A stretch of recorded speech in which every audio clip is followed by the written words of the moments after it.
Hello and welcome back to another BobBlast. Hi, I'm Bob Burridge, and this one is all about design composition, the 12 design compositions that I use in my painting. And so what I'm going to be doing is practicing so I can show you. I'm using black tissue paper, water, and good old gel medium, lots of glue, and I can't wait to get started. Here we go. So I've already started on a few. Let me show you what I've already gotten done.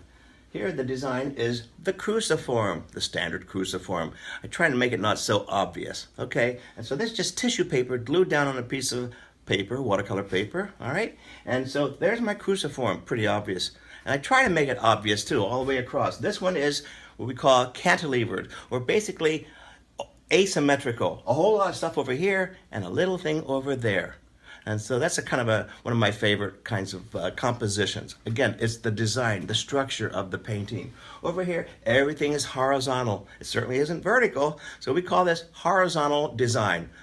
Very popular in landscapes and things like that. If we go over to this one, we call this one overlapping squares or overlapping frames. Everything's very square-ish, 90 degrees. It's a fun composition, complicated at times, but it makes the painting really exciting. Over here is one of my favorites, all based on curves. Everything's round, curves, the balls and curves and things like that. Again, it's strictly the design, the composition, and then we'll take the painting from there. Over here, I'm going to get started on another one. This one right here will be vertical. So we'll get started on the vertical. Pretty simple. I have some black tissue paper. I put a whole lot of gel medium over the entire surface. Just acrylic gel medium. Everybody has it. One less thing for me to do. Now this is vertical. Here we go. Again, this is just me practicing, doing a whole lot of what I call what if. Vertical design. Not making it so obvious, but it's pretty obvious that it's vertical at this point. Not to make it look like piano keys. There's a nice little rhythm going on here. Put some over here. This is so much fun. It's almost like grade school. I love it. There we go. Vertical composition. So let's get started on the other 6. So why am I doing all of this? This is practice for me. It's like the bare bones of my paintings, making sure I have the skeleton down first, and then I build the painting that way. So this one I'm about to do is called Constellation. Let's get started.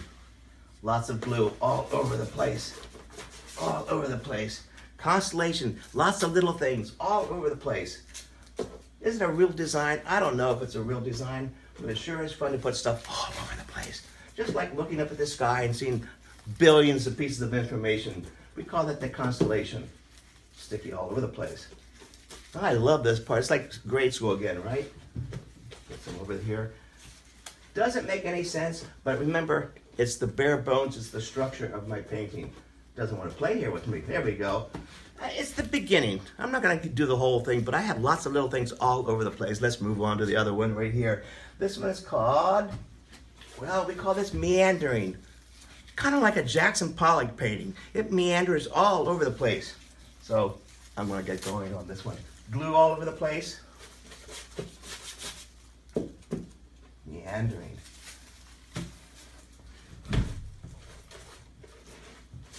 Crazy. Crazy good. Meandering.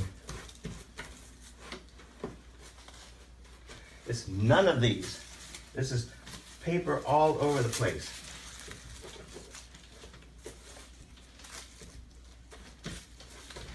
And I just keep on going, keep on going. But I'm going to switch over to the next one right now, okay? This one is called, well, this one's a nice, easy one, vertical. We did vertical. I'm sorry, this one's going to be diagonal. Diagonal. Pretty obvious with some of these. There we go. Cool. Get some nice big pieces of tissue paper here. Diagonal. Yeah. This is really graphic design, isn't it? Certainly not vertical or overlapping squares, is it? It's diagonal. Very strong composition. All right. The next one, the golden section. We all know about the golden section. You divide it 3 ways, this way, so it looks like a tic-tac-toe. And where those lines over cross, one of them will be the focal point. So you have to almost imagine a tic-tac-toe here. And I'm going to say, let's do something like this, you can't see it, but I'm just going to put, that's the focal point. There may be other things going on too, but that will be the focal point. There we go. And it's kind of in the right spot. Right there where the crisscross hairs are of a crisscross hair tic-tac-toe. Over here, this is fun. This one's really fun.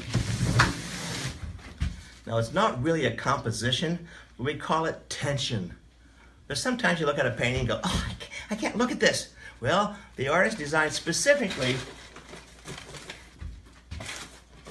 to not make you feel at ease. Tension. And that might be something like this. Big shape, big shape, big shape. Oh, big bold shape. It's like, oh no. And this little tiny little thing down here about to get some tension in it. It's like, oh, there we go. Not even there. There we go. It's like you're going to feel sorry for that little person because something's about to fall on it. Tension. And the other one, the final one here, we all know not to put everything in the middle, but we still do. So we cover our butts by saying, oh, it's spiritual. So we know better not to do that. We call it spiritual or portraiture. Hey, I hope you enjoyed watching me play here like a little kid in a sandbox. These are the structures, and as I mentioned, these are the backbones of my painting before I even get into it. I hope you really enjoyed this one. I enjoyed playing with you today. I'll see you on the next BobBlast. Take care. Hey, one of my favorite things is actually doing workshops in trade shows because of all the art materials that are right there at a great discount. And I just received my Art of the Carolinas catalog. Oh my gosh, in here are it's the workshops and super sale. When I say super sales, I really mean it. I mean, people come with their trucks just to buy canvases and their paints. A great place. But what I'm going to be doing, we'll be doing a whole bunch of workshops. You know, there's 3-hour workshops. Fantastic Art of the Carolinas. I'm only one of many, many, many art instructors. The whole catalog just came out. I hope to see you at some of my workshops. In fact, here they are. I just wrote them all down. Looks like I'm going to be painting Paint and Tear, the new contemporary collage. Won't that be fantastic? Then I have one called Start Abstract Painting Today. That's an all-day class. Fantastic. Easy way to paint figures. That's one of my favorite ones that gets filled up real fast. Abstract florals from loose color splatters. Then there's one called Loose and Juicy Landscapes. And then there's one called While You're Painting with Goof-Proof Colors. Fantastic class. It's really popular. And the last one that I do on a Sunday afternoon, Kate and I will be doing it. It's called Make More Money, the Must-Dos and What Not to Do to Sell Your Paintings. It's a great 3-hour class. I hope to see you at the Art of the Carolinas. I just got my catalog and look at all the workshops in here. Hopefully you get yours too. Bye.